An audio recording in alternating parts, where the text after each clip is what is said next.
What's up, bros, and welcome to this unbelievable journey that you are about to embark on.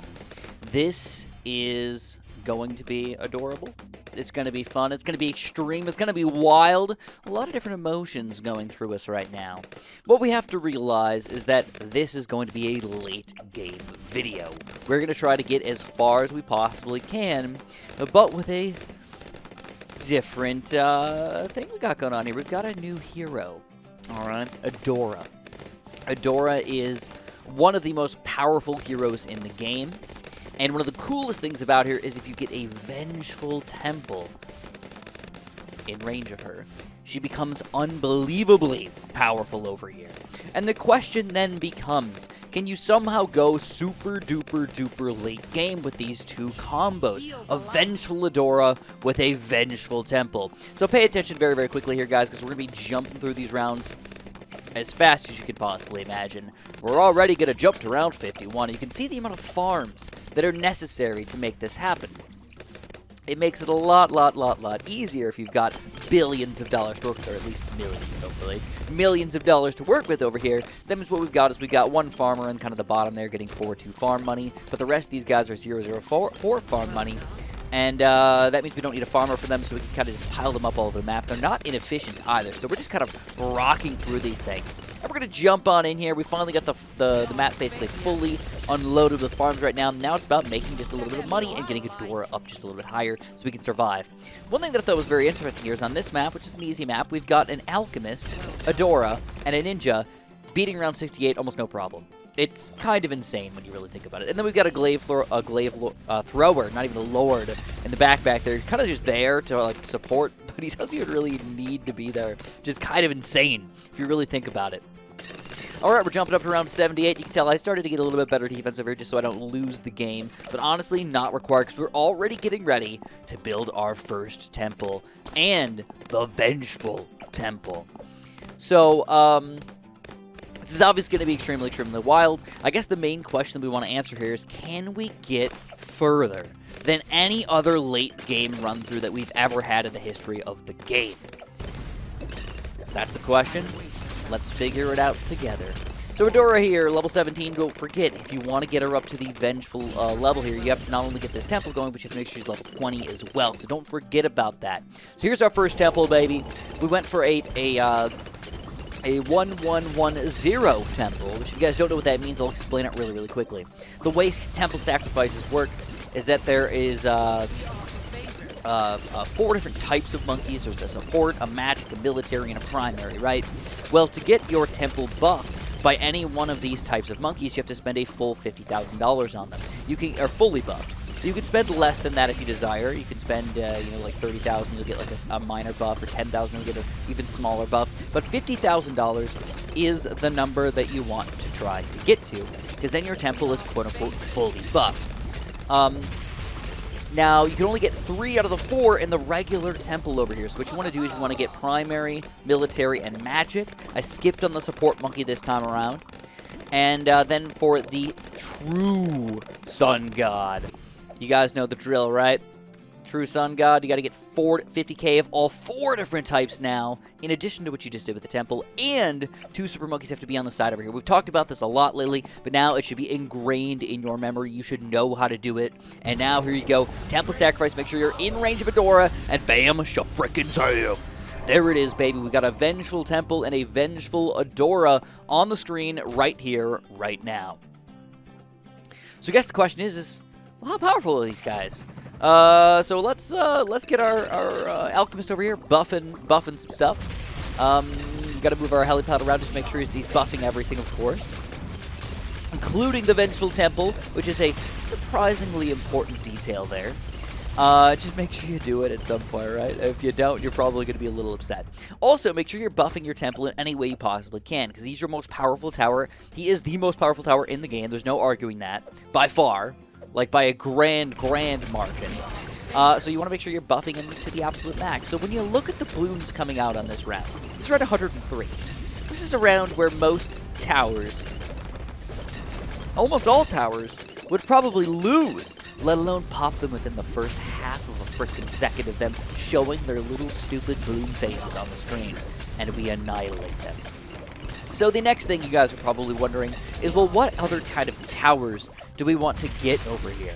So I went for kind of like a primary bundle over here that I thought was going to be working pretty well for us. The Icicle Impale is going to slow down up to infinite speed Bloons, down to a very, very slow speed. I don't know exactly what speed it is, but like 10% of a normal speed of his Oh My God or so. No matter how fast they are, automatically slows down. So extremely, extremely important to our loadout here. We've got the cannon, which completely stuns all the Bloons in that range right there. And if you get him up to shooting fast enough, it's basically almost an instant, an infinite stun. And then we've got a Glue Gunner, a bottom path Glue Gunner, though. He's going to be stunning the mobs even further. So you've got almost infinite stunnage here of everything the bad Bloons. And then on top of that, we're going to go for the attack zone. So this is all in range of my primary village, by the way, if you guys haven't been able to tell. My primary village, and if you haven't noticed, we're also doing some overclocking action at this point, or overcharging. So that means we're going to try and get these guys all up to not just regular speed, but make them shoot 3 times as fast over here. A little under 2 times as fast as a base speed. So we've got all that all set up, and now, like, what else do we want to get? Well, one thing that's very problematic in Blue CD6, as you guys probably know, is lag. Lag. It sucks. It's terrible. You can tell by around 175, we're already lagging to the absolute extreme. And I've got a supercomputer, by the way. My computer really is one of the best computers that exists, and it's just 2 years old still, but it's still one of the best computers that exists in the game, or in the computer building world, I guess. It should be able to run this stuff completely fine, but it doesn't really run it as well as I thought. Now, Ninja Kiwi just came out, they said that they updated... Oh, by the way, look at my Tornado Druid right now. So, oh yeah, we got a couple more guys that we need to talk about in here. But look at that Tornado Druid, dude. Freaking-daculous! Moving up to around 200 already, dude. We're just jumping on in here, man. Screw it. Took us like 4 minutes to get to around 100. Now, boom, bashed to around 200 already. It's because not that much changes in 25 rounds, in 50 rounds. So, okay, all right, let's kind of take a step back here and just look at the screen for a second. It doesn't look like much, but one thing I want you guys to notice is I ended up going for 2 more 5th-tier Druids, and then I powered them both up with 5 Avatar Druids, which are going to make them shoot all faster, right? Then I went for a bunch of monkey villages kind of all around the place. I've been overclocking just about everything up to the max overclock you can get. I also went for a Bloon Master Alchemist, which is another insta-killing tower.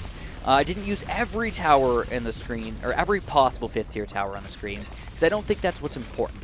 I think what's important is getting the good ones on the screen, because you want to limit the lag. I also went for an Ultra Brittle up in kind of the front over there, so we can kind of Ultra Brittleize all the Bloons coming in, and I went for a Top Path Sniper, because a Top Path Sniper can also help you out quite a bit by making the Bloons that he shoots weaker for a split second. So all the damage that they get done to them is increased dramatically. I think it's like 6 times or something like that.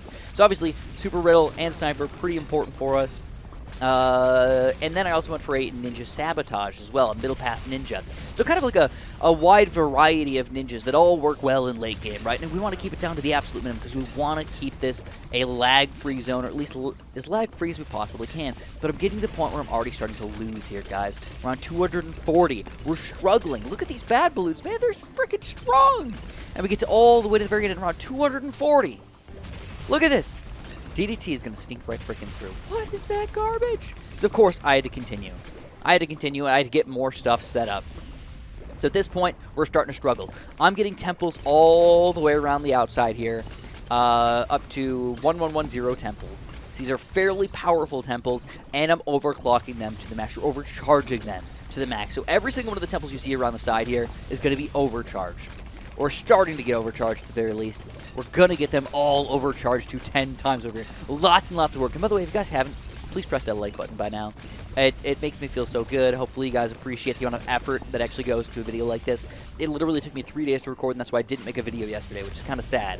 But I had Bloons CD6 running all day, so I didn't have time to do it. It was really upsetting because I wanted to get it done for yesterday, but it just wasn't done yet. As sad as that is. Alright, so now we've got all these temples, 111 temples, all shooting billions of projectiles, super duper fast, hopefully doing tons of damage. These Bloons are still pretty problematic. It's kind of insane. So, we keep on pushing through. We keep on going. We see what other things can we do. Well, we've got a couple of these 4th-tier villages, which do help out quite a bit. We've also got our homeland defense on sentryed, or sentryed, so he's going to be automatically initiated every 30 seconds or whatnot, increasing or doubling the popping power, or even like tripling the popping power of every single tower on the screen. So we've got that going for us. And at this point, it just turns into a big blubbering mess. It's just yellow balls everywhere. All right, now if this was a porno in The Simpsons, it would make sense, but it's not. All right, yellow balls everywhere. Oh, that was bad. I should have said that. Let's pretend that didn't happen. So what we've got is yellow balls everywhere. You can't even see what's going on the screen. It's kind of ridiculous, to be completely honest with you guys. It's not even that entertaining to watch, to be completely honest, and that's why I kept, the first like 7 minutes were like reasonably viewable, and then I'm speeding through these last few rounds because all you can really see is just giant yellow balls and tons of lag. So they're not that cool, but we've got to push on to show you guys what's going on the screen right now. I've also went for a submarine over there, top path submarine, to increase all of our abilities speed, so we can use those even faster. I've got a random ring of fire up the top there. That's actually not important. But we're up around 331. You guys got to finally see like what it actually looks like on the screen with all my towers without tons of crap kind of going on all over the place. And I still have my heli pilot kind of just getting ready to throw around my my permabrew and stuff like that. So round 348 now, getting down to the nitty-gritty, guys. We lose. 348. Holy crap, man. Really? We can't be 348? Well, let's do it one more time. Let's be active now. We're going to use all of our abilities to the best of our ability. Now, at this point, though, we are using our overclock on the Vengeful Temple, just in case you're curious. Vengeful Temple is always overclocked at this point.